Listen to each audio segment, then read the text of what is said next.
皆さんこんにちは。渋谷未来デザインの須藤と申します。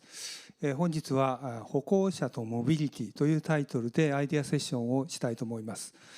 副題としてですね、ウォーカブルシティを目指してということで、自転車の活用推進のためのアイデアセッションをしたいと思っております。で、これを機にですね、いろいろなまちづくりへの取り組みにつながればいいなという思いで企画をしております。まずは本日ご登壇いただく皆様に一人ずつ自己紹介をしていただきたいと思いますので、よろしくお願いいたします。こんにちは、渋谷区の、交通政策課の吉武と申します。交通政策課では、今自転車活用のまちづくりから、全区展開に向けて地域まちづくりの発展ということで今進めております。今日いろいろ参考にさせていただければというふうに思っておりますので、どうぞよろしくお願いいたします。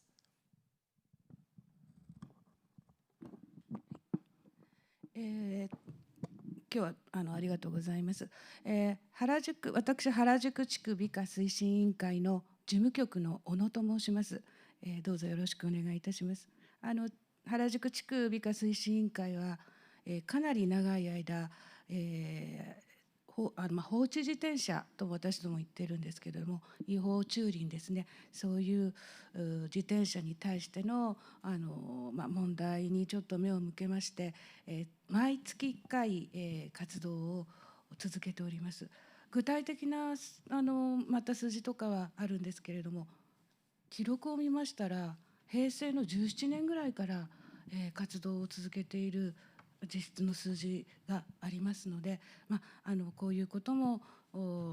続けていく中で、いろいろと皆さんの知恵を拝借したいと思いまして参加させていただきました。どうぞよろしくお願いいたします。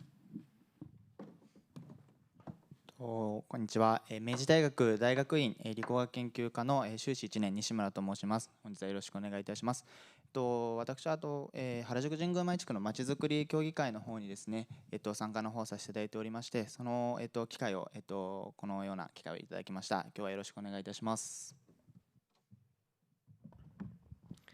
こんにちは。キャッツという原宿のキャットストリートの商店だったりとか、もしくは地域の方も含めた任意のコミュニティをオーガナイズしております中村元気と申します。今回は実際に職場に自転車だったりとか歩行して通っている皆さんの声だったりとか、自分も普段渋谷区に住んでおり、原宿、渋谷に実際自転車で通っている身としてそういったリアルな視点からお話しさせていただけたらなと思っております。よろしくお願いいたします。こんにちは。はじめまして。ユモラスという企画会社の代表をやっております田村と申します。私はですね、交通ですとかまちづくりにおいて、その空間のボトルネックになっていたり、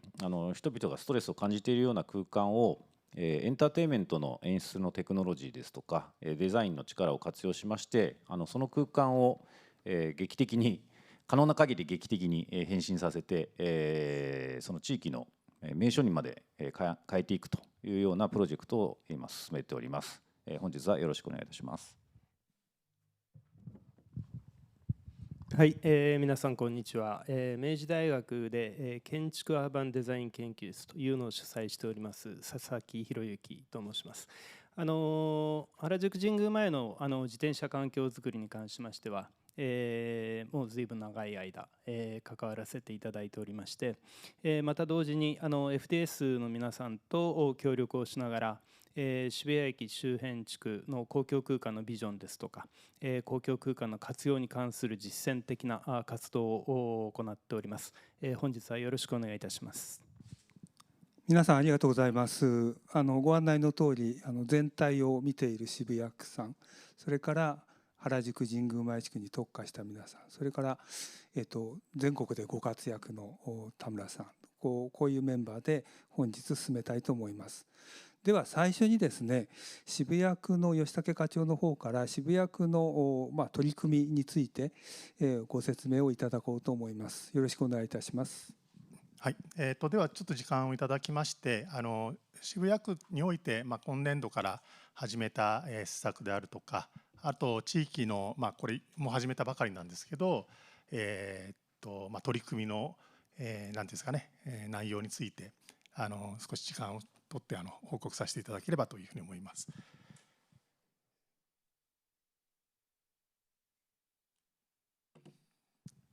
最初にちょっと示させていただいておりますのが、これが東京都でですね、毎年、放置電車の対策を行うにあたっての、エビデンスになるようなデータになります。これは23区、あと、多摩部分においてもですね、各駅における駅周辺の放置電車台数、あとその駅周辺にある駐輪場がどのぐらいの収容があるのかみたいなところ、それによってですね、収容能力とその駅に集まる自転車の需要、それがどの程度の満足度っていうか、収容能力が果たしているのかといったところを示している資料でありまして、ここで見る限りですね、渋谷区においてですね、収容能力が、これ括弧 C のところですけど、乗り入れ台数を上回っているところが意外と多い状況にあります。これにですね、さらに、民地の部分の駐輪場なども加えると、さらに多くなるというような状況でして、ただ23区あるいはその多摩部分のですねエリアの中で比較すると、ちょっと渋谷区が不名誉な状況になっているのが次ちょっとご紹介させていただきます。で、ここで、示していきたいのが恵比寿駅、代官山駅、一番上のカテゴリーというか枠の中ですけど、あと、この下行きますと、今日テーマになる原宿駅明治神宮前駅といったところ、あと、笹塚幡ヶ谷、そういうところがですね、今後、区としても取り組んでいき、こういうものを横展開し、全国的なまちづくりの機運醸成に図っていくというふうなことで今考えているところであります。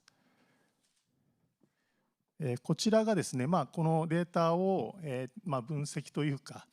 要約した形になるんですけれども、なんと渋谷区がですね、放置率、いわゆる、その駅周辺に来る自転車のうち何割ぐらいが放置されているのか、そういうものを見た、データがまず左手の部分になりますけども、3割がですね、放置されているというような状況なんですね。で、23区の平均を見ますと 5% ぐらいということですので、ちょっとこれはね、渋谷区としては、1位の区があるんで、ここはあえて伏せておきますけども、それを超えて2位ということになっておりますので、これをなんとか平均値ぐらいには来年度持っていけるようにしたいというふうに思ってます。これは皆様方と一緒に活動を進めていく、モチベーションに変えていただければなというふうに思っています。で、右側の棒グラフの方はですね、これは各駅の数において、100台以上の放置電車がある駅の数が多い区ですね、区とか、自治体のところなんですけど、渋谷区の場合駅が多いというのもありますけども、100台以上っていうのが9駅ございまして、これなんと都内最多というような状況であります。あまり区の、アピールというか悪評を広める必要もないんですけど、今こういう実態があって、放置自転車数も先ほど見ていただく中の数は、全自治体の中でトップだというような状況がありまして、これはなんとかしなきゃいかんなということで、渋谷区としても本格的に放置電車対策に乗り出す。これはきっかけでしか過ぎませんので、皆さんと一緒に進めていけばいいかなと思っています。で、これは昨年度というよりも、平成28年に自転車活用推進法が制定されて、それに基づき、令和2年の4月に渋谷区としても自転車活用推進計画というものを策定しております。で、これは皆さんご存知の通りだと思いますけど、自転車をこれまで利用してたものから、いろんなところに活用するような視点に持っていきましょうというようなことで、渋谷区もそこに舵を切っていったといったところです。こういう形態というか、組成をした感じで進めているんですが、この下の下段の部分が作業部会というふうに入れておりまして、走るというところで、これはそれぞれの交通管理者である警察署さん、渋谷警察、原宿警察、代々木警察において、事故がちょっと多いようなところについて、地域の方々と一緒に検討していこうかといったところを3箇所示して今、検討を進めているといったものであります。で隣の止めるというところが、ここが放置自転車対策ということで、ここの中ではですね、一応放置自転車だけですけど、この4地区においては、自転車まちづくりという概念のもと、まちづくりを地域の方々と一緒に進めていこうということで、自転車まちづくり協議会なるものを設置をしたりとかいうことで進めています。先ほどの原宿神宮前についてはすでに認定協議会などがあって、そこを交通分科会的なものがもうありますので、そこはもう事情的に進めていただいているといったところで、区が特に手こ入れする必要はないかなといったところで位置づけはしております。でこれが今の現状というか、そうですね、恵比寿につきましてはすでにまちづくり協議会を立ち上げております。でここはJR 恵比寿駅を西口東口ということで、まちづくりがこれまでそれぞれの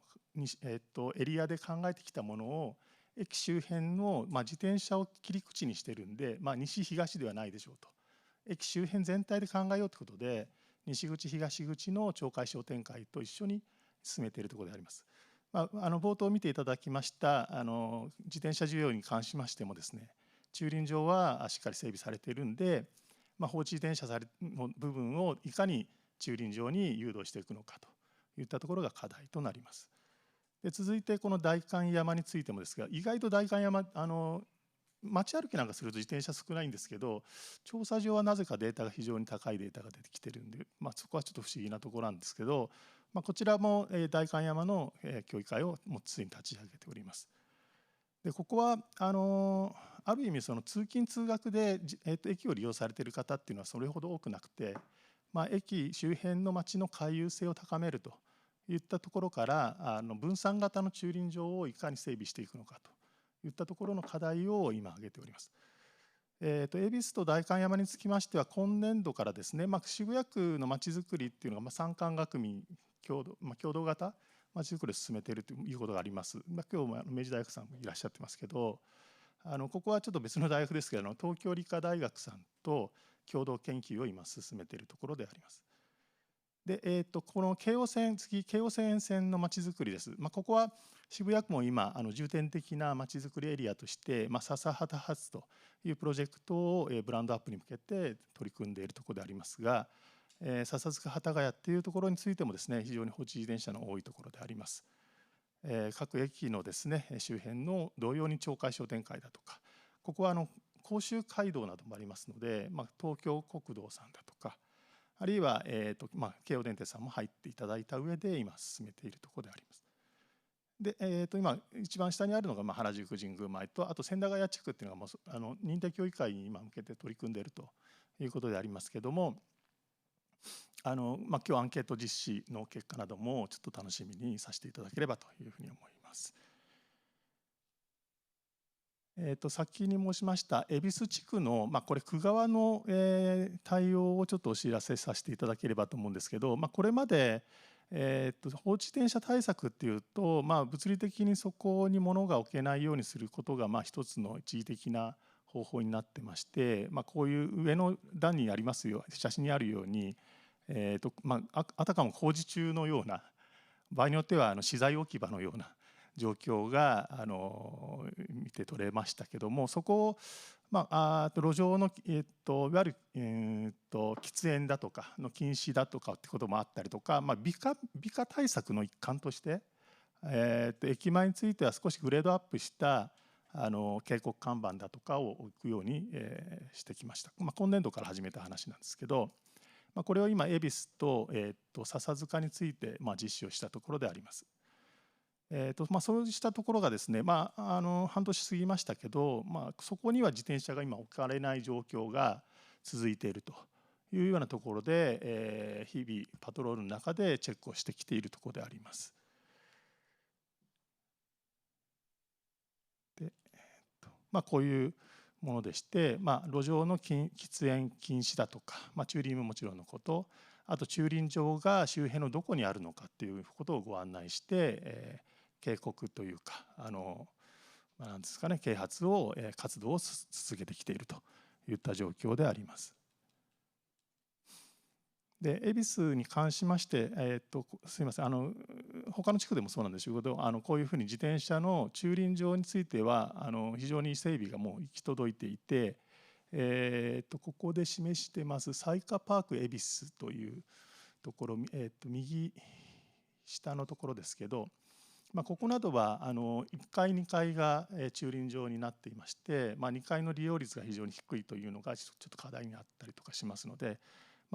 料金の設定だとかもそういうことで考えていくとかいうようなことで、駐輪場そのものについては整備がされているという状況であります。でこれが先ほどですね、恵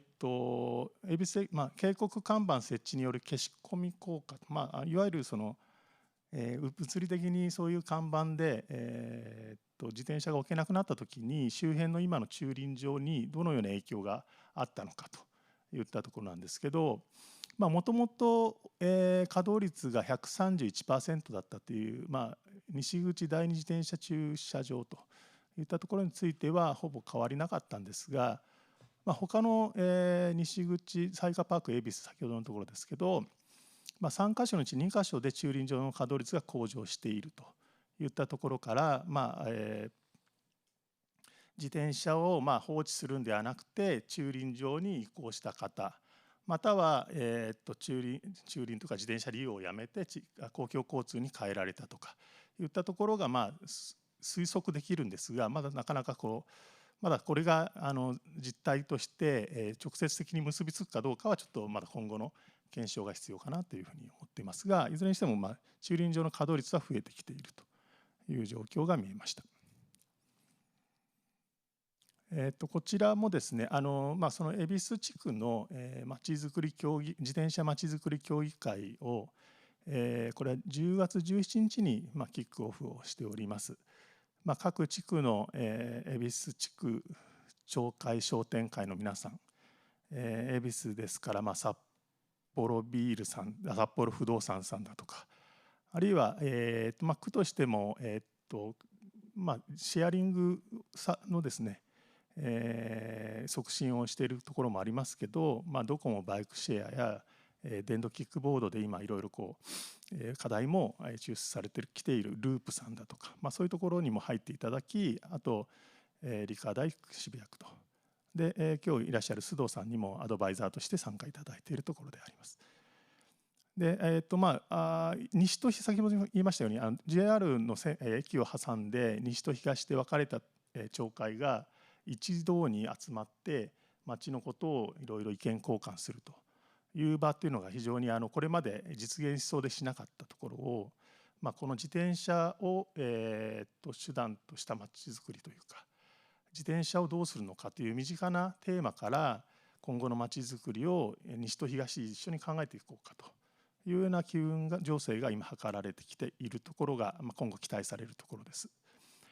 当日はいろんな議論はしたんですけど、実際どういう駐輪場がどういうところにあってと、なかなか地元の方は駐輪場を使ったりしませんので、今の実態の把握だとか、あとはループのポート、ドコモバイクシェアのポートの現地で事業者からの説明を受けたりだとかということで、やっとスタートしたといった状況であります。こちらがですね、恵比寿地区における駅周辺のシ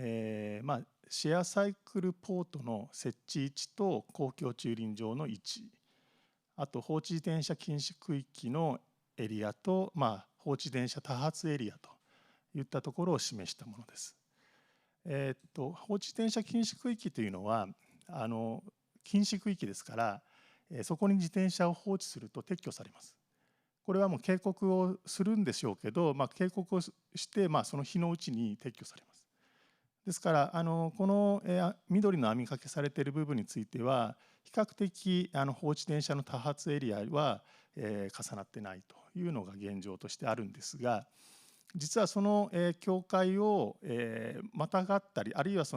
こういったところに自転車の多発エリアが発生しているという状況がこれからは見えます。おそらく駅利用者ではないんでしょうけれども、そこに例えば事務所があったりだとか、そこにお勤めになる方がそういうところに近くの路上にお止めになったりだとかいうことが想定されますが、区としてもそういう放置自転車禁止区域以外についてはですね、当日警告をして、その啓発がやはり重要だということもありますので、警告をし、で次の日にその警告のなんていうんですかね、札がまだ残っているようなものについては撤去するということになるんですけど、大体お勤めになっている方々はその自転車に乗って帰るときに札をお取りになって、次の時にはもう何もなかったかのようなことになっているというのが状況としてありますので、そこをいかにしていくのかといったところで、放置電車禁止区域の柔軟な指定の仕方だとか、あるいは地域の方々と一体となってどういう放置電車対策をしていくべきか、またはその後で申しますけど、区の条例とか、そういうルールの中で事業者責務として歩道駐輪だとか、そういうものを従業員の方々にさせないような工夫を指導していくとかいうようなことを今考えてきているところです。でこちらがですね、今考えている自転車まちづくり条例と、自転車を活用したまちづくり条例ということなんですけども、この中には、先ほど申しましたように、各区民だとか、多様な主体となる、例えば自転車の販売事業者さんが販売するときに交通安全のことだとか、あるいはヘルメットの着用ルール的な話をですね、しっかり販売するときに差し上げたりとかいうことだとか、先ほどの事業所の責任者には職員というか従業員にそういうルールを徹底させるというような責務をしっかり明確にしていきたいというふうに思っています。でコロナ禍もこれ、今ウィズコロナの状況ではありますけれども、こういう社会状況の変化に応じた自転車の活用の仕方についても今後は少し注視していかなきゃいけないということを一つの目的としてこの条例の制定をしています。で重複しますけども、主な項目としてはヘルメット着用だとか自転車保険への加入促進、これは販売業者あるいは地域の活動の中で進めていきたいですし、安全で快適な通行環境というのはこれは区の道路管理者だとかがしっかりナビライン等の整備を徹底して警察との連携のもと整備を計画的に進めていくというような問題があります。で駐輪環境についても先ほど申しましたが、駐輪場を増やすということだけではなくて、地域まちづくりの中で例えば民地の駐輪場、あるいはシェアバイクのポートを利用した駐輪場、そういう分散型の駐輪場だとかの整備を進めていければなというふうに思ってまして、ドコモバイクシェアで例えば5台分があればそのうち2台は一般の人に駐輪ができるようにするとかいうようなスペース的なシェアを地域との連携を図るようなところも今後の検討課題になろうかなというので、そういうのを入れています。で今日は皆さん方からご意見いただけるので非常に楽しみなんですけど、自転車まちづくりの支援をこの条例に基づき行っていきたいというふうに思っています。重点地区のまちづくり、重点地区というか自転車まちづくりの重点地区をまず指定しまして、区としてはそこを支援していきます。でそれを将来的には横展開をし、全域にまちづくりの機運を高めていくといったことになるんでしょうけども、これまで各自治体でも行われているように、例えば渋谷駅周辺における押し歩きルールを決めてみたりだとか、原宿もそうですけどね、これは交通ルールの中で決めていくというよりも地域ルールというかね、そういうところで皆様方と一緒に利用者に啓発をしていくということをしていく必要もありますので、そういう押し歩きルールだとか、そういうものをこういうところのまちづくりルールを決めていく、その過程の支援を区としても行っていきたいといったところであります。で、法定の、いわゆる自転車法に基づく協議会が渋谷区にないもんですから、それも兼ね備えた自転車活用推進協議会というものを設置をし、道路管理者、鉄道管理者、交通管理者と地域の皆さんと、そういう地区からボトムアップをしてきたまちづくりルールだとか、あるいは放置自転車対策についてのオーソライズをこの協議会を設置をして行ってまいりたいというふうに考えているところであります。でこちらはですね、この11月に、渋谷区が地域通貨制度ということで、8ペイというものを、ちょっとこれロゴとかいろいろ入れたらよかったんですけど、始めております。で、これも駐輪場のですね、課金というか、そういうところに、活用できるかできないか、今調整をしているところでありますけども、実を言いますと、先ほど申しましたように1階2階であると2階があまり自転車駐輪場は活用されてなかったりだとか、あるいは駅から近いところは使われるんですけど遠いところは使われないとか、あと駅から近いけどもその奥行きのあるところは奥の方は使われないけど内側だけ使われているとかいうようなことがありますので、このインセンティブ設計をちょっと考えてポイントの付与ができるかできないのか、本来置かなきゃいけないところに普通に置いてポイントがあるっていうのはどうなのかなっていう意見もあると思いますけど、うまく活用しながら進めてまいりたいというふうに考えているところであります。ざっと今進めている内容についてはご説明させていただきましたけれども、何しろその地域のまちづくりというのが今回の自転車活用推進ということにまちづくりを自転車を活用したまちづくりを進めていくということが非常に視点を置いているところでありまして、よく言われる自転車活用推進というのは地球環境負荷の軽減だとか、あるいは観光スポーツ健康増進だとか、そういうふうに言われてますけども、実を言うと地域まちづくりの情勢こそが放置電車も減らすし、自転車が地域と共存できる立場に立てるようなものだというふうに考えますので、その一助というか、区としては条例を制定し、いろんな支援もしながら進めてまいりたいというふうなことでありますので、皆様方もどうぞよろしくお願いいたします。以上渋谷区から現状における報告とさせていただきます。よろしくお願いいたします。吉田会長ありがとうございました。前半はワースト2位渋谷区っていう残念なお話から入ってどうなることかと思いきや、後半はとても前向きな対策が取られているということがよく分かりました。また後半のセッションに向けてこのことがお話しできればと思います。それではこれを受けてということでもないんですが、私の方から少し全体的な話をさせていただきたいと思います。これは今日のアイデア会議、歩行者とモビリティということなんですが、モビリティについては今日は主に自転車活用に焦点を当てていきたいということで、国土交通省って今何考えてるのっていうことをちょっとだけインプットさせていただくと、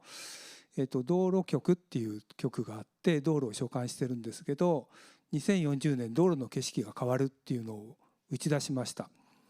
これまでの役所的な打ち出し方じゃなくて、とても分かりやすい打ち出し方をしていて、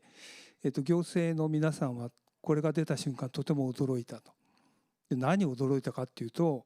これまで道路って移動のための空間ですよっていうふうに言い切っていて、これは交通管理者も同様だったんですね。ところがここを道路を人々が滞在して交流できる空間だというふうに国が言い切ったっていうのは、これはもう道路管理者にとってはとても大きな出出来事で、これによってウォーカブルな街を作ることが可能になるんじゃないかということです。でこれはウォーカブルサイトっていうこんなポータルサイトもできていて、街づくりウォーカブルな街づくりを目指せと、これも国が推奨しています。でウォーカブル推進都市っていうものが、2022年の9月現在で334都市、当然渋谷区も登録済みで、こんないい街を作っていきましょうっていう、こういう街が増えてきています。もう一つは、じゃあそうは言ってもどうやって作るのみたいな話があり、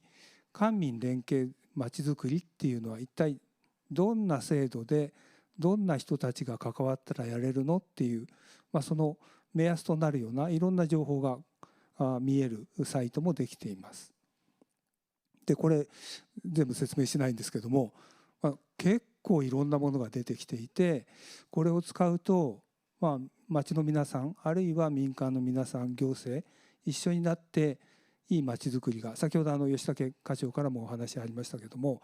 今までにない町づくりのプロセスが得られるんじゃないかっていうふうに思ってます。でそのうちの一つで、これは道路局なんですけども、歩行道っていう歩行者利便増進道路っていう手法があって、世界中の先進都市で今行われている、もう皆さん当にご存知だと思うんですけども、道路を車から人間のものに取り戻そうよっていうことが起きています。でその一環として日本でも歩行道の制度っていうのができてきて、道路だけではなくてその道路に接している民間の土地も一体になっていろんな使い方ができる制度が今できてきています。これは概念図ですけども、今までとは違ういろんなその緩和されたことも出てきています。専用制度の緩和であったり、にぎわいの空間として道路上にいろんなものを置けるようになるですとか、そんなことが単体ではなくて地域の取り組みとしてしっかり行われると、これが可能になっていきますよということがあります。でこれは参考までに令和5年度の国交省の予算の概算要求資料の中に、先ほどから出ているモビリティあるいはシェアリングの利用についても国としても推し進めたいというような予算要求がされていますと。それから自転車の利用環境の整備と活用についても、自転車道であったり、あるいは専用通行帯であったり、こんなこともしっかり整備していきましょうねと、こういう方向にあります。でこれも居心地がよく歩きたくなる街中、ウォーカブルっていうことなんですけども、官と民が一緒になって進めていきましょうということを国も推奨していると。で多分それはいろんなステップがあって、ビジョンを作ってワークショップをやったり、あるいは社会実験をやったりということで、点の整備から面の整備に移っていくという、そういう取り組みに対しては国はしっかり支援していきますよと、今こんなようなことが日本中で行われていると、こういうことでございます。私からは以上なんですけれども、ここから先は少し原宿神宮前の地域を深掘りしていこうということで、まず地域からご参加いただきました小野さんからご説明をいただければと思います。よろしくお願いいたします。改めまして原宿地区美化推進委員会の小野と申します。どうぞよろしくお願いいたします。うちのですね、原宿地区美化推進委員会で、申し上げましたのは、渋谷区には10のですね、美化推進委員会という組織があるんです。でその中で私どもは原宿の方の、原宿地区って神宮前千駄ヶ谷の一部も含まれておりますけれども、そこの中で作られた美化推進委員会というところです。これはまちづくり協議会の方にも参加させていただいておりますので、この流れでいろんなことを一緒にやらさせて、ご意見を頂戴したりしているところでもあります。実際は昭和57年古くからなさってしていらっしゃるのでおりますので、40年ちょっと考えると怖いぐらいになるんですけれども、40年月日やっております。で、そこはあれなんですけれども、こっちですね。失礼。はい。で、私ども原宿地区ではですね、統一駅のそばでね、大きなたくさんの人数を集めての、渋谷なんかはそうですかね、大きい統一美化とかいうのをやったり、商店とか商店会の皆様とかも一緒にやってる環境浄化とか、それから落書き消しで小さなグループ活動も日々やっておりますし、花を植える活動もやっております。その中で、放置自転車活動という形で6つのいろいろな活動の柱の中で放置自転車活動も活発にしています。ちょっとそのことをご紹介申し上げたいと思っております。ちょうどですね、お話を頂戴した今週の9日水曜日かな、ちょうどうちの近くキャットストリートの朝の一コマからちょっとお見せしたいと思います。表参道きれいに欅が色づいておりましてね、気持ちがいいほど歩行者と、それから朝の通勤8時前でしたので自転車の方が多いかな、動いていらっしゃいます。でも写真がちょっとあれですけれども、ほとんど駐輪をされている状況ではない形です。真ん中、地図でいうと真ん中がキャットストリートといって、ちょうど渋谷が下の方がキャストの方ですね、上が表参道バーッと抜けるキャットストリートのところをちょっと撮影してきました。まず入り口の表参道、先ほどヒルズの前あたりの、ところです。私ども原宿、後ほどご紹介しますけど、こういうところ駅の前だけじゃなくて原宿地区という形で、動いておりますので、ちょっと駅前ではない写真が多いんですけれども、ご参考にしてみてください。これはもしかすると代官山地区にも近い状況なのかもしれないんですけれども、これが表参道、このちょうどねヒルズの前の交番の前なんですけれども、ここ全然駐輪が、数台ありますけれどもね、ないんです。ところが早朝昼過ぎ、ちょっと写真小さいですけれども、昼過ぎはですね、どんだけあるんだってお見せしても皆さんだんだんもう想像がつくと思いますけれども、かなりもうびっちり止められるだけ止めている状況です。で、そこからあふれてキディランド、神宮前の交差点に向けてさらに自転車が止められているという形になりますね。次がですね、遊歩道の中、遊歩道キャットストリートの中です。ちょっとその上の写真ですけど、早朝は、普段でも駐輪が多い場所ですけれども、ほとんどないです。その下に何か影があるのはサイカパークさんのバイク置き場になります。これはもう早朝からいっぱいでした。もうすでにいっぱいでした。10台ぐらいかな置かれるとこなんですけども、すでにいっぱいで、上の自転車の方だけ先申し上げますね。昼過ぎになりますと、そこの何も置かれていなかった手すりに向けて、みんなきちんとびっしりと並んでいます。やはり自立できないスタンドのものじゃないんで、みんなくくりつけてますので、2メートルぐらいですかね、自転車の長さって、2メートル間隔にぴったり置いている姿が、向こうまで置いている姿が見て取れると思います。バイクはですね、昼過ぎになりますと、この下のところなんですけれども、遊歩道の置ける場所を見つけてポンと置いていかれてます。本当にひどく多いとは言いません。空間がありますから。でもこうやって、パーキングがあるけれども朝からいっぱいですでに足りないということがあります。で、私たち活動している曜日はもっとひどいです。これあくまでも皆さんにお見せするある水曜日の日、今週のねだったから、極端な誇張をしないつもりで現実をお見せした方がいいかなって思ったんで、こんな感じでちょっとでも雰囲気を読み取っていただけたら嬉しいです。同じように渋谷側から、表参道の方に向かうキャットストリートという歩くところがあります。ここもみんながよく歩いて通っているところですけれども、全く左側は早朝は8時ぐらいまではないです。でも、昼頃に、見てみますとやはりある程度等間隔に、自転車がカラフルな状態で、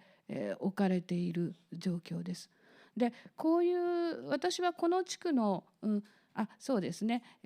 もう少しちょっともう一つ困ったことがあったので、そうですね、写真の方をお見せします。この右下にある札というのをつけるんですよ。で月に1回、活動の時に、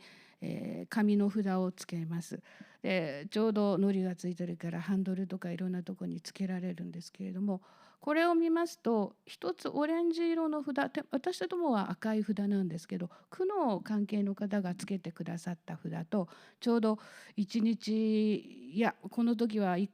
数週間経った状態でまだ置き去りに本当の放置自転車ですけれども置かれた形で私どももう一回札つけるんですね。でこれってどういうことっていうと、本当は札をつけたらちゃんとご連絡をしてで、撤去まで進めていきたいと思うんだけど、どうしてもこういうものも出てきてしまうわけです。ですから原宿の方の活動もちゃんと渋谷区の土木の交通政策ですね、はい、の方と連携をちゃんと取るようにして、この辺に多かったとかそういうこともお話ししながらうまくやっていくように努力している最中です。でこういう札をつけましてね、実は私も自転車を使う側の人間でもあるわけで、駐輪場が少ないとかいろいろ心の中では思いながらこういう活動もしてます。でそうするとですね、仲間からね一緒に活動している仲間から「札つけて翌朝どうなってると思う?」って「はい」って言うと「全部下に散らばってんのよ」と。ね、どうよこの札つけて汚して何なのっていうことも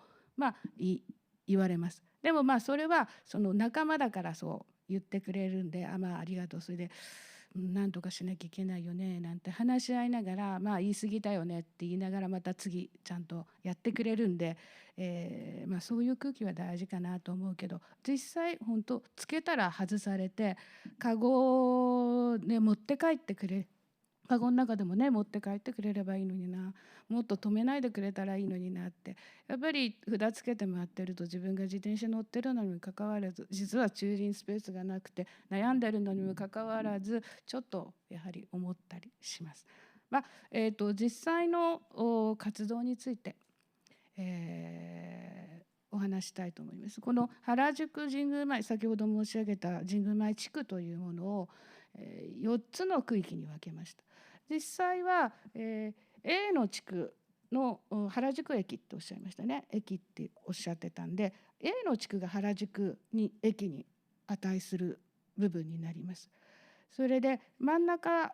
ちょうど田の字として見て真ん中を通っているのが上が新宿下が渋谷の明治通りという形になりますね。でこの4つのブロックに分けてで、毎月、第4木曜日に30人ぐらいですかね、30人ぐらいの、人たちが、集まってきてくれてこの札をつけていくんです。でちょっとちなみにですね、これが10月まで、4月から10月までなので6回分です。本来11回、8月は真夏休むの11回のうちの今6回分の集計だという形でちょっと見てください。A の地区が、自転車が649台、オートバイ6台ですね、そういうふうに見ていただいて、 B というそれこそ駅から離れているところなんですけど1000台突破してます。で、C これも JR に近い場所ではあるんですけれども、ちょうど、宮下公園の方、下の方がねの近くですね。そこも820台で、 D ちょうど私がやっているキャットストリートとか表参道とかっていう方ですね。そこはこのぐらいの台数なんです。でこのぐらいの台数ですけれども、毎回1回ごとに見ると400台から500台の札付けをしてるんです。具体的に言えば毎回作業みんなで集まって、札をつけると400台から500台なので2800台になってます。昔はなってます。すごい数字だともやっぱり思っていますね。でこれをですね、次のところでちょっと数字がでも見えたらいいなと思うんですけど、2018年から2018年が左ですね。で2021年までの実績という形で、上の方はちょっと表にしてみました。2018年も3900台4000台弱いっています。それから、大体傘でお分かりになるかと思う。2019年は2500台ですね。それから次の年も2800台ぐらいなんですか、600台ぐらいなんですか。で去年はですね、ちゃんと11回やれたもので4000台突破してます。で、今年は2867台、先ほど申し上げたんですけど、このままいきますとね4000台4500台から5000台いっちゃうんじゃないかと。だから少しずつちょっと増えてるんですね。でこれは私どもの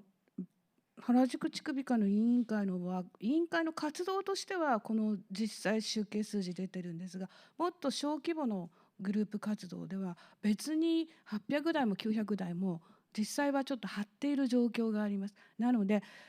随分の増えてきているということになっています。で先ほどちょっと申し上げた平成17年ぐらいからの記録が残ってたので手書き資料だったのでちょっと今持ってきて見てるんですけれども、最初の17年18年はすごかったですね。1回に一番これピークですけど1200台ぐらい札付けをした記録があります。で、だんだんこういうことを経営も啓発活動していることで減っていったんだという形で、軒並みどんどん平成23年ぐらいまでは今よりももっと少ない数字まで減っていました。ここ5年間でも真ん中のコロナでグラフが2000台だったっていうのにはちょっとコロナの2年間がありますので、実際は活動してないから数字が上がってないだけで、だいたいこんな数字が実際中でも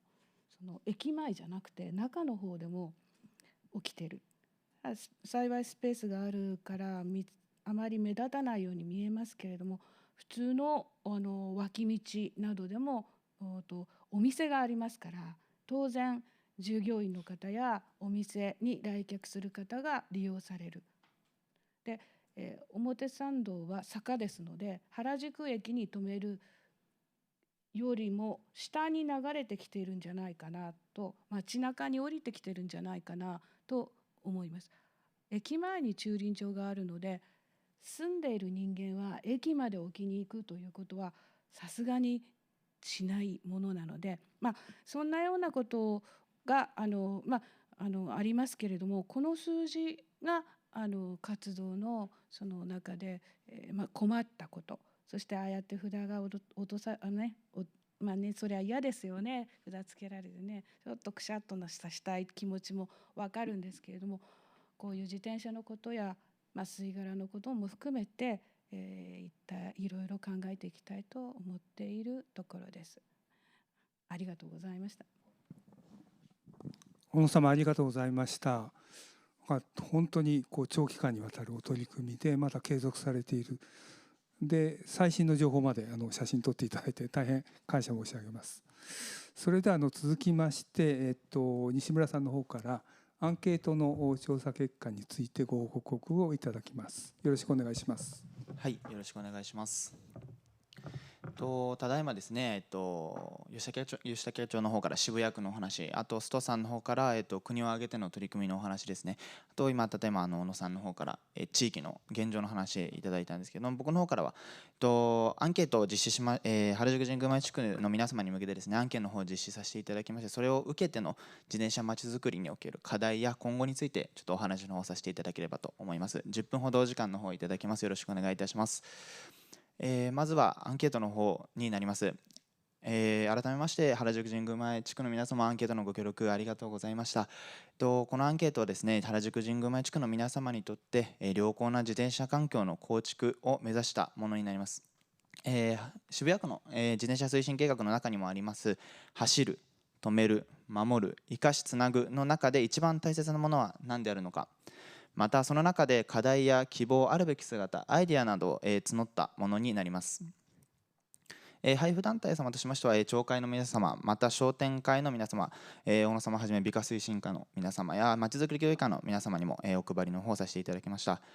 結果につきましてですね、まだ暫定の結果でして、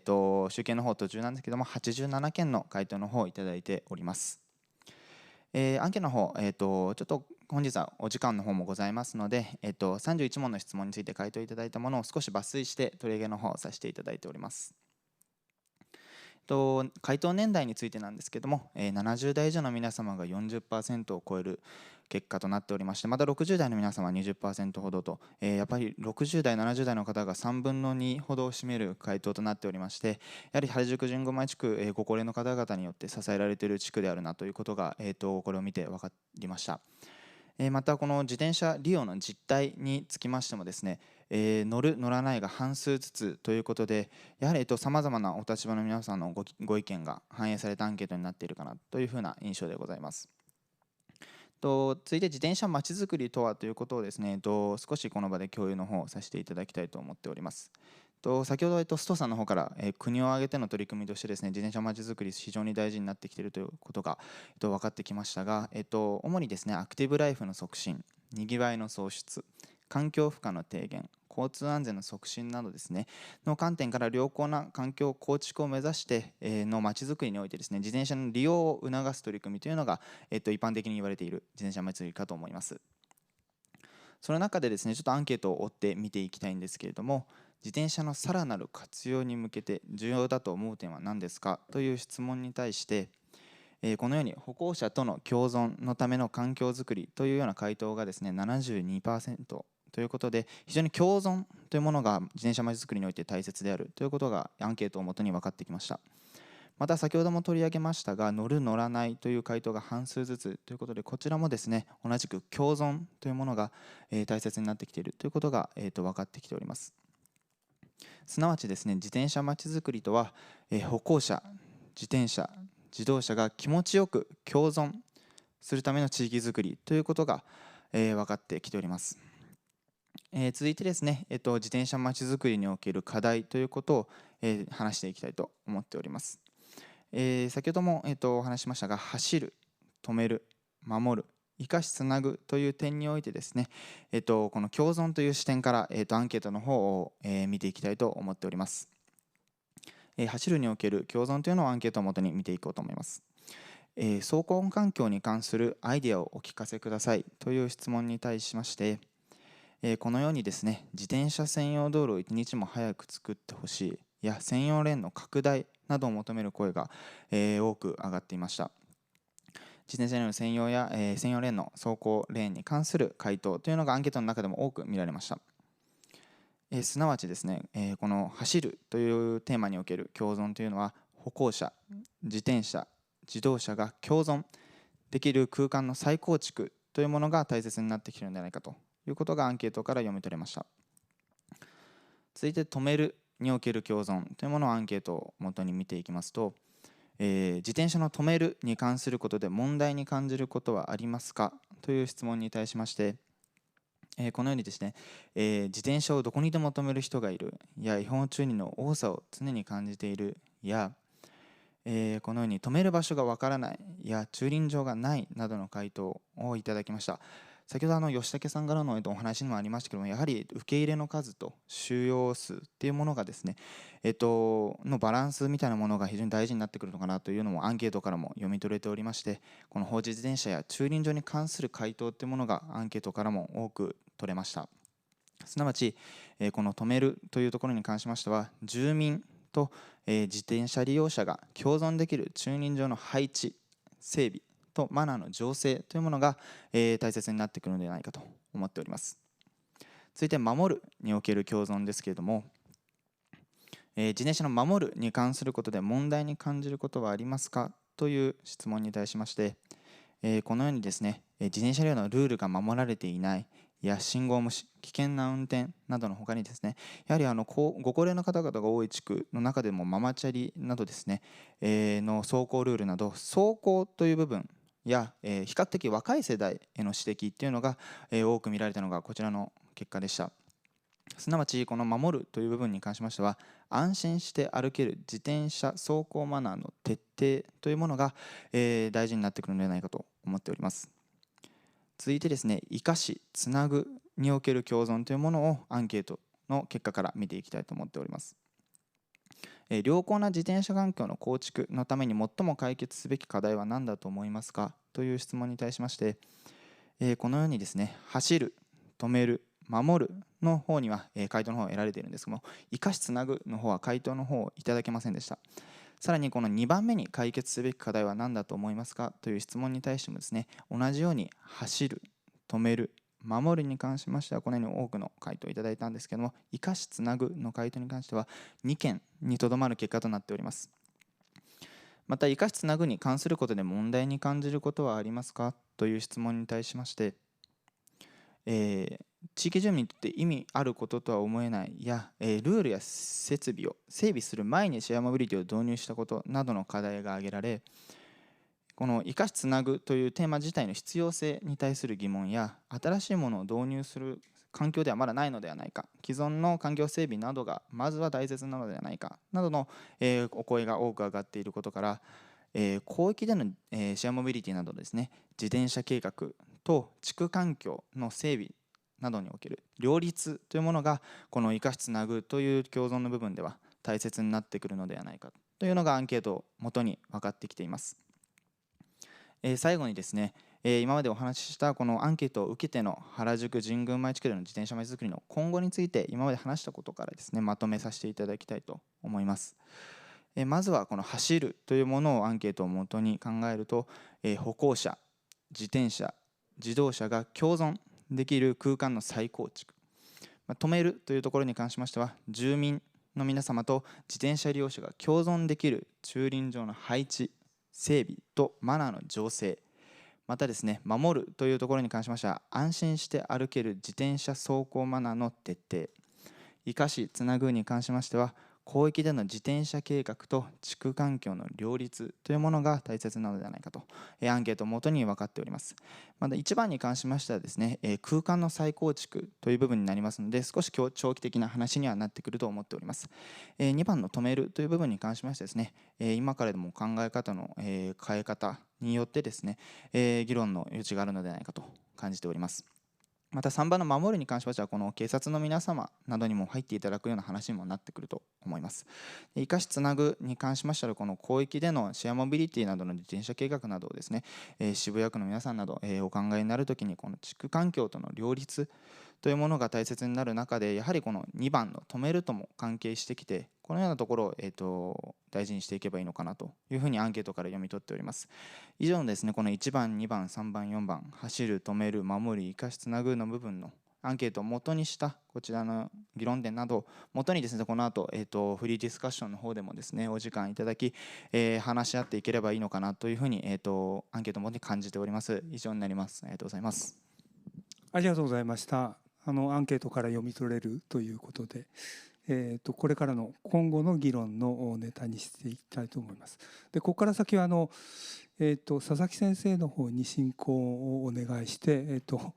田村さん、中村さんを大変お待たせしましたと、いろんなご意見をいただきたいと思います。どうぞよろしくお願いいたします。はい、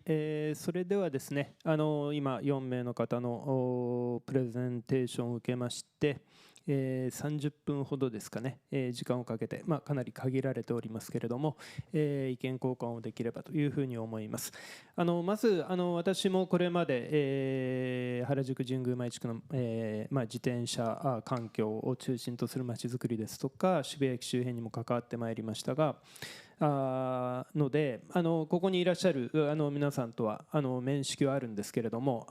このような形で、お立場が違う皆さんが、一堂に会する機会というのは長い間関わってきても今日が初めてだったかなというふうに思っております。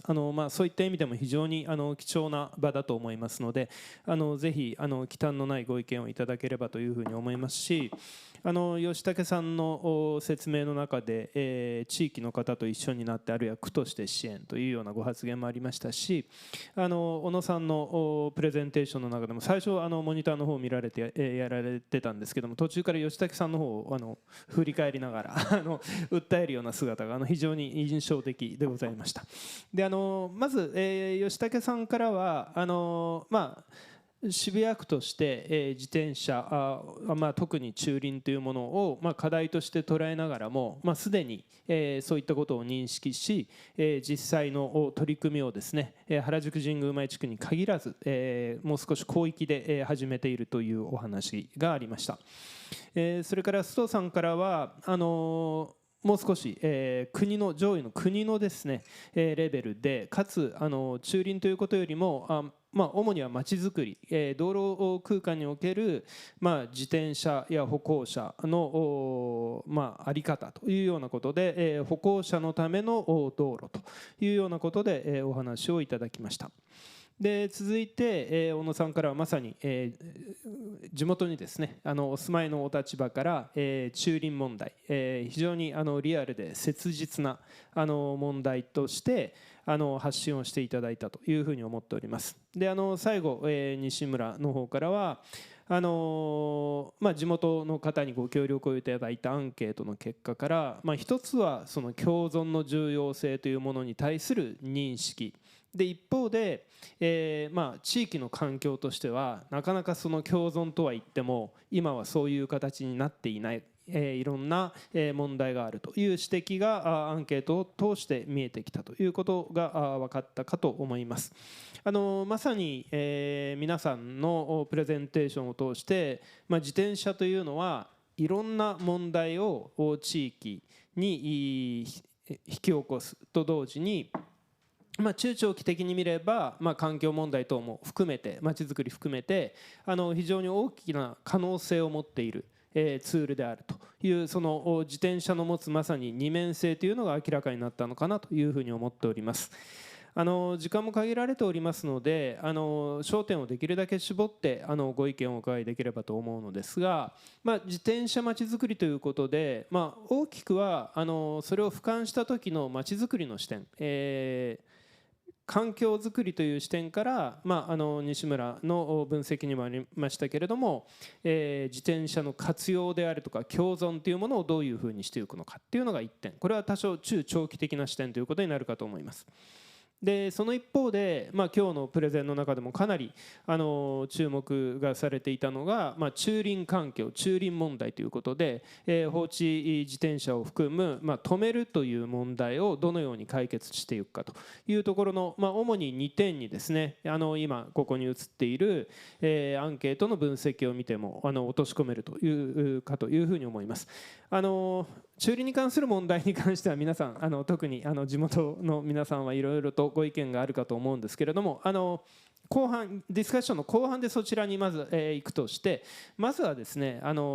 ちづくり自転車を活用して共存をしていくためにはどういう考え方が必要か取り組みが必要かというようなところに関してご意見をお伺いできればと思います。プレゼンテーションの間長くお待ちいただきましたけれども、まさにそういったですね、地元のまちづくりに長年関わられてこられた中村さんとですね、それから実際にいろんな活動をしながら、自転車に限らずですね、都市の問題の解決に当たっている田村さんのお二方にまずまちづくり共存というような視点からご意見を伺って、それからスピーカーの方々にもお考えをお伺いできればというふうに思います。それではトップバッターで中村さん、まずはまちづくりの視点から自転車と自動車とか歩行者とかの共存がどうあるべきかというようなことを日頃の活動なども通してお伺いできればと思います。よろしくお願いします。はい、ありがとうございます。そうですね。私は普段原宿に活動する際も私の自宅があるのは幡ヶ谷の方なので、幡ヶ谷から自転車で向かい、例えば代々木公園の脇を通って原宿の方に来るわけなんですけれども、やっぱり駐輪場が駐輪場にしっかり止めてみたいなものよりも、やっぱり知り合いのお店の前とか知り合いのお店に止めさせていただくとか、やっぱそういう状況はいいか悪いかというよりは、すごい例えば先ほどの小野さんの例にあったような明日も明後日も置いていくような放置ではなく、放置っていう感覚ももしかしたら止めてる側からはないのかなと思ったりとか、実際に一時的な駐輪であるっていうような認識の方が大きいのかなと思っていたりっていうのが私が乗っていて、やはり目的地である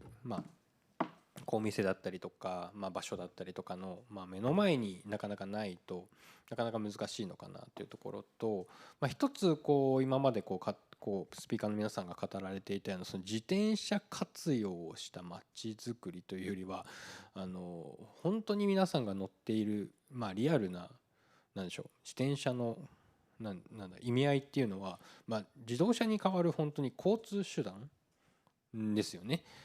別に活用して街づくりをしたいから自転車に乗ってるわけでは全くないと思っていて、ほとんどの人がそこに職場があるからとかっていうこと、もちろん渋谷に来て、実際にシェアサイクルを使ったりとか、もしくは少し近い区から遊びに来て自転車で何でしょう、プライベートで遊んで帰るとかっていう人よりも、やっぱりリアルに通っているっていう人の方が多いんじゃないかなと思っていて、やっぱりそういう意味では、例えばちょっと別の何でしょう、都外ご説明すると、例えば京都とか本当遊びに来て街中をシェアサイクルを使って走って、でもやっぱり市場のところとか絶対に何でしょう、自転車が入ってはいけないエリアっていうのはもうかなり明確に決まっていたりとか、間違って入るとすごい街の人に叫ばれるんですよね。そこ走っちゃダメだよみたいなことを本当言われるんですよ。なのでそういうことやっぱ街としても浸透しているんだなと思ったりはしていて、なのでその自転車活用みたいなところと、私としてはそのリアルな交通手段である、いわゆる東京で車を持つっていうことってかなり費用もそうですし、駐車場代もそうですし、すごい高価で、何でしょう、必要もない、電車も非常に便利ですし、そういうことを考えると、やっぱりその間をつなぐような本当リアルな交通手段であるってことなんだろうなと思っているので、そこら辺が何でしょう、皆さん自転車で渋谷とか原宿走りました本当にっていうのはちょっと思ったりはしていますというのがリアルなところでは思ったりしてるんですけど、やっぱり街づくりにおいては皆さん1台ずつ持つみたいな感覚、やっぱりかっこいい自転車で走りたいみたいなことあると思うんですけど、やっぱり非常にちょこちょこ出ているシェアサイクルとか、いわゆる共有することで、やっぱりポートに止めるっていうことがもういわゆる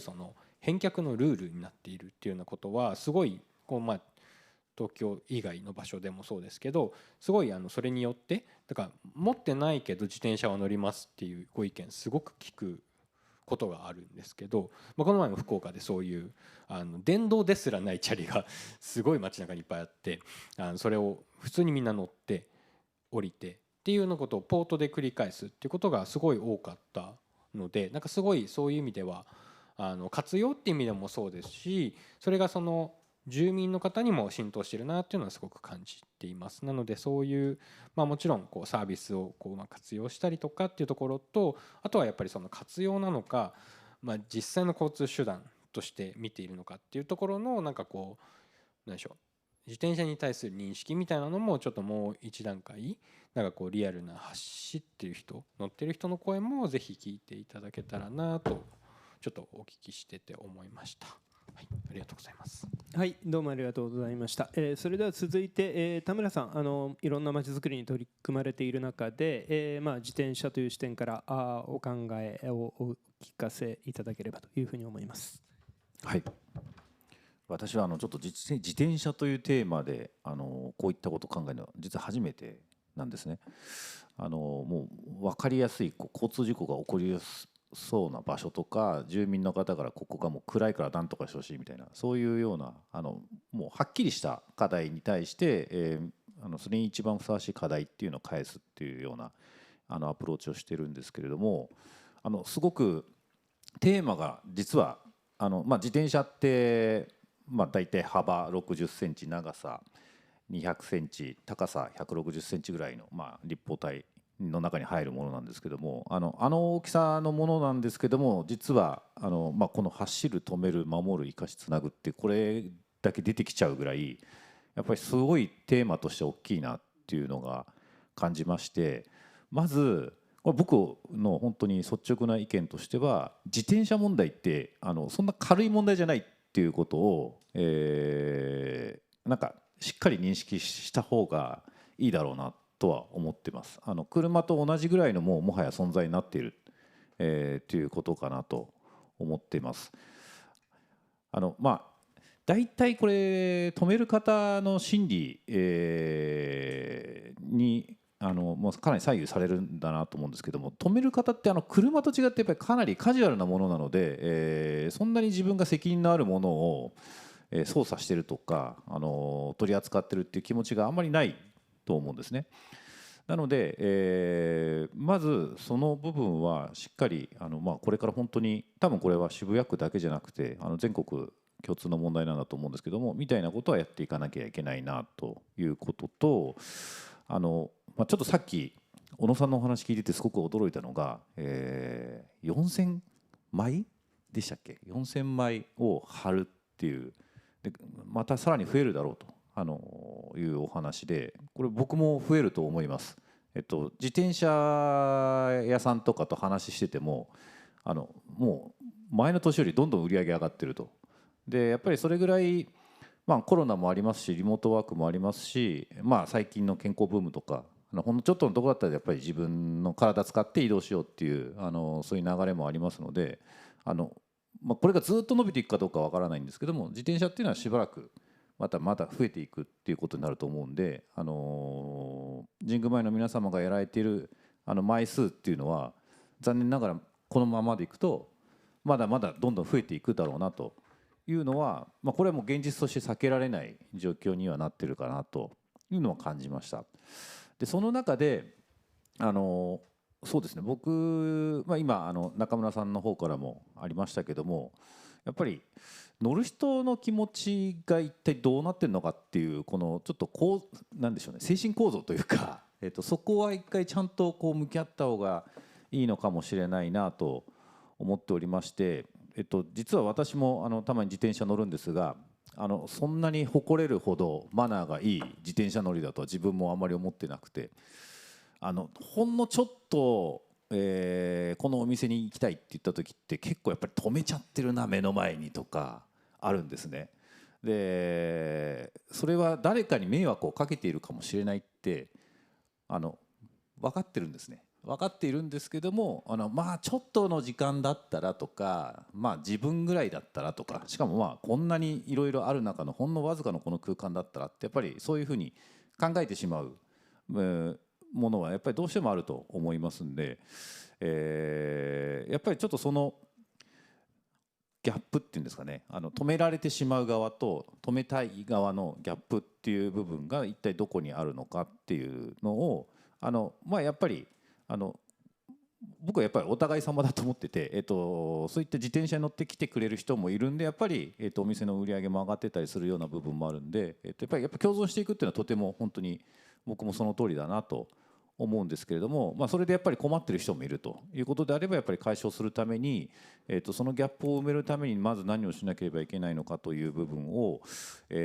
一回さっき須藤さんがおっしゃってた2040年の、国土交通省が初めて、その未来の姿を絵に描いて出したというのがあって、あれは私もすごく印象に残ってまして。であれを出すことによってやっぱこっちに向かっていくんだなっていうのがはっきり分かったっていう部分があると思うんですね。でそれをやっぱり神宮前の皆さんの、ビジョンを一回こんな街でこういうふうに自転車が取り扱われている街になっているといいんじゃないかっていうのを一回ビジョン作ってみたらどうかなというのは思いました。ユーザーの方が、例えばさっき歩道橋の下とか遊歩道の手すりのところにくくりつけられているようなものがありましたけど、あれが現在だとすると、例えばあるべき姿、あってほしい姿っていうのは、例えばここがこういうふうになっててとか、この自転車がもうこっちに止められていてとかいうような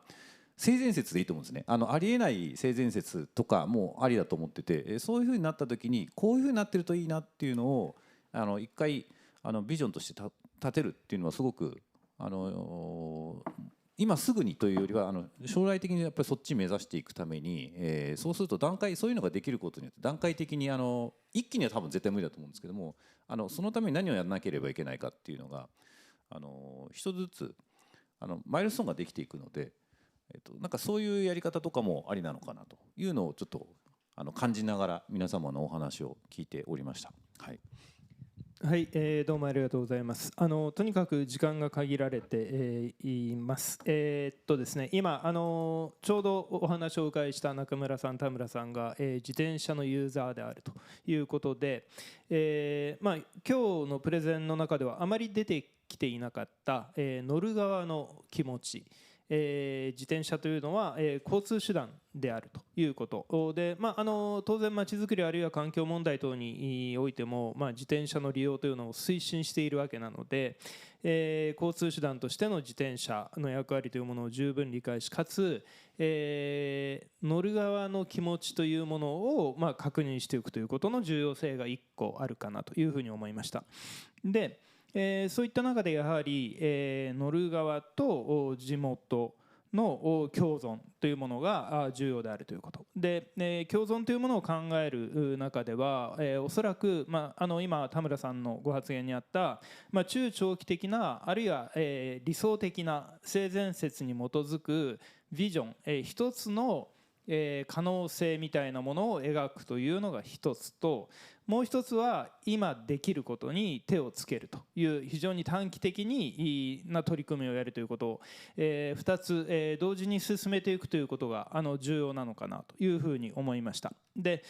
まさに小野さんは今できることというものにもう今だけではなくてですね、ずっと取り組んできたということになるかと思います。ちょっとじゃあ焦点を絞って、一気にガッと絞ってしまいますけれども、止めるという自転車の問題を解決するために、今ここにいる皆さんがそれぞれのお立場でできることは何なのかということに関して、まさにそれぞれのお立場からご意見をお伺いできればというふうに思います。まずは地元からだんだん広がってということで、ご発言いただければと思いますので、それではじゃあまず小野さんお願いできますでしょうか。今できること、取り組むべきこと、これからやってきたけども何かそれをステップアップさせるために今我々が知っておくべきことなどに関して、お話しいただければというふうに思います。わかりました。その前に私も自転車を利用している側の大いに利用している側の人間で、車は原宿の場合車庫代も高いから、自転車当然自転車だし、自転車の方がいろいろね小回りが利きます。で今 e バイクも欲しくなったりいろいろ思うんですよ。タイヤ太いからね、普通の駐輪のとこ入らないなと思ったり、そういうこともしながら、原宿の美化のねこういう活動もしている中で、やはりおっしゃったように例えばさっきおかけしたあれは都道なんですか、表参道上の歩道橋の下の空間、あれ、はい、都道都道であろうとも申し訳ないんですけれども、あそこは札をつけながら思います。ここが駐輪場だったらなと。でぜひ都道区道ってあると思うんですけれども、行政の方のつながりでもいいので、ぜひそういうところも駐輪スペースとして本当に具体的に活用できるような設備を作ってもらいたいと思います。本当にそういうところが見受けられますし、遊歩道のところであってもそういう設備を本当に置いてくれた上で、そこから溢れたものに対するちょっと対策は考えなきゃいけませんけど、利用していただくっていうことが、作っていただいて利用していただくということを強く感じます。一つだけ宮下公園から渋谷の間に一度社会実験だったんでしょうかね、駐輪スタンドがかなりの台数あった時期があったんです。明治通り沿い明治通りございました。あれはよく駅の方に利用しましたけれども、利用させていただきました。そうやって駅から離れてても地元の人間はよしじゃあここ使おうってやりたいもんなんで、あったら使います。はい、どうもありがとうございました。駐輪場の整備ということ、また、社会実験という、とりあえず仮にやってみるということ、そこから、恒久的なものに発展させていくというようなことが聞けたかと思いますが、それでは、西村君、次、いろいろまちづくり、地元のことに関わってきて、あるいは今回アンケートの取りまとめ等をやっていて、止めるに関して、西村君なら今どんなことから、地元あるいは渋谷区の皆さんに働きかけるのかというようなことを聞ければというふうに思います。はい、やはりアンケートの方をまとめていてもですね、駐輪場のやっぱり、少なさという指摘と、やはりその場所がわからないという指摘、やはり、多く感じました。またですね、先ほど吉武さんの方のデータにもありましたけど、駐輪場の数、渋谷区の中で見ても駐輪場の数は足りてるけれどもっていう話があったっていうことは、やはりその場所の分かりにくさみたいなものがやはり指摘されるのかなっていうような感じも受けております。すなわちですね、小野さんの写真の方にもあったかと思うんですけども、ガードレールのところにくくりつけて駐輪するっていう方が多い中で、やっぱりそこを一回防ぐというかいうような形で、例えばなんですけども、そのガードレールのところに何か板のようなもの、案内板みたいなものをくくりつけてですね、止めれなくする。さらにその止めれない人たちが見た時に、その表示を見て駐輪場の場所を知り、そこに止めに行くみたいな動きがですねできるようになっていければいいのかなという、まず今できることというのはそういうことになってくるのかなというふうにちょっとアンケートを受けて思いました。はい、はい、ありがとうございます。それでは次、須藤さんにお伺いしたいんですけれども、須藤さん、非常に道路空間の活用であるとか、またそこにかかっているいろんな規制ですとかお詳しいんですけれども、止めるという視点で考えたときに、何かこういう場所に着目をすると、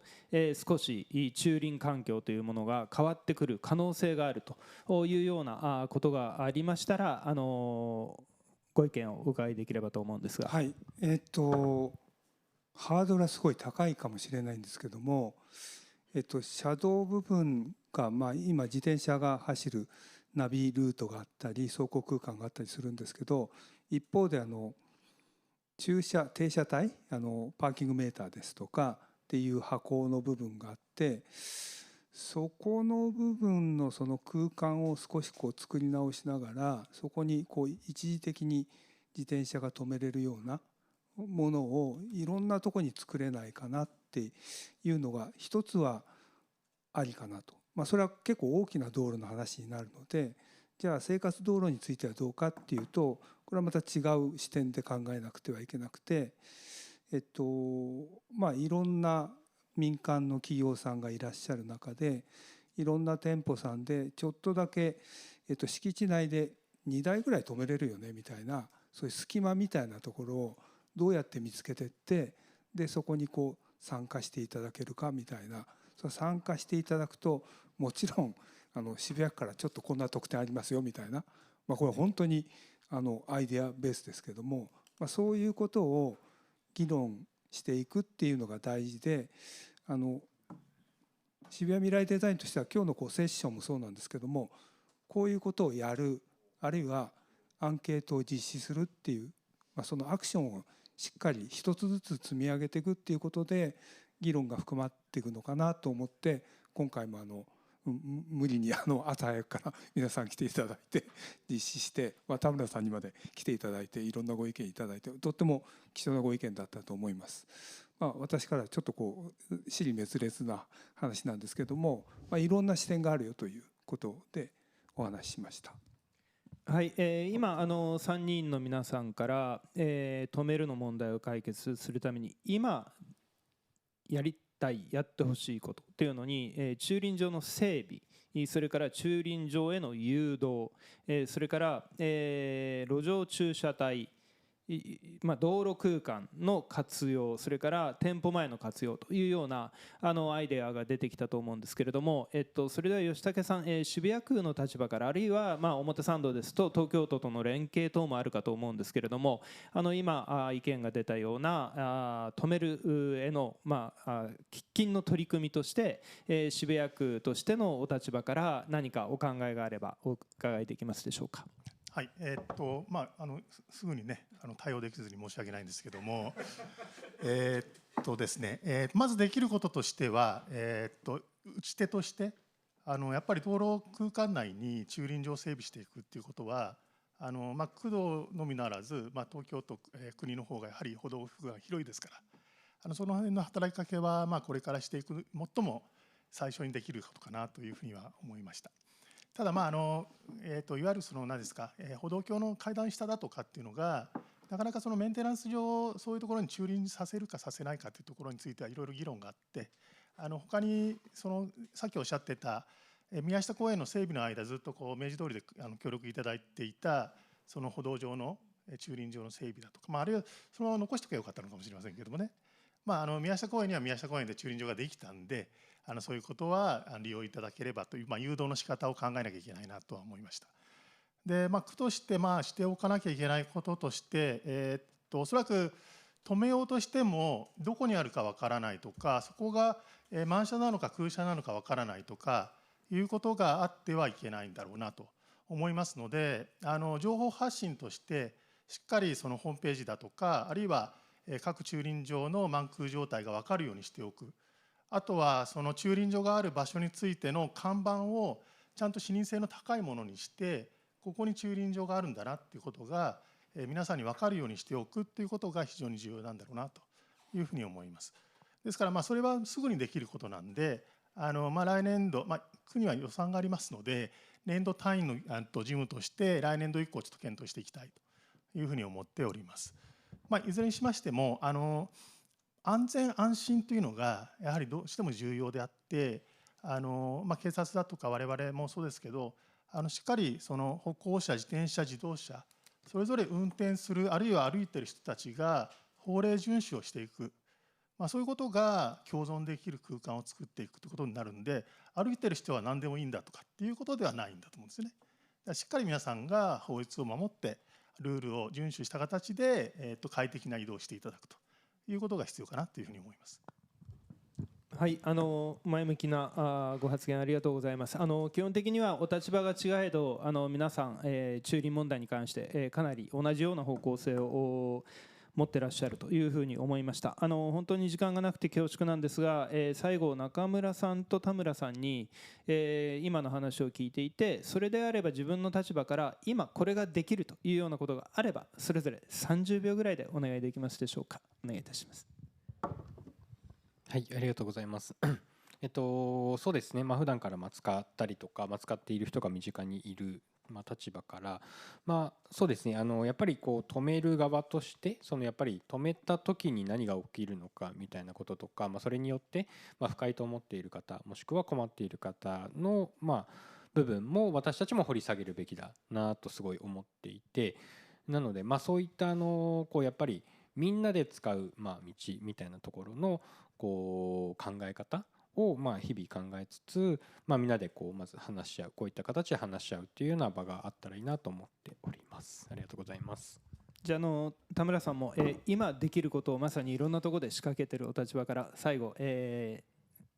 アをお願いいたします。もう僕はあったら面白いなと思うのは、その駐輪場を1個名所を作っちゃうっていうところでして、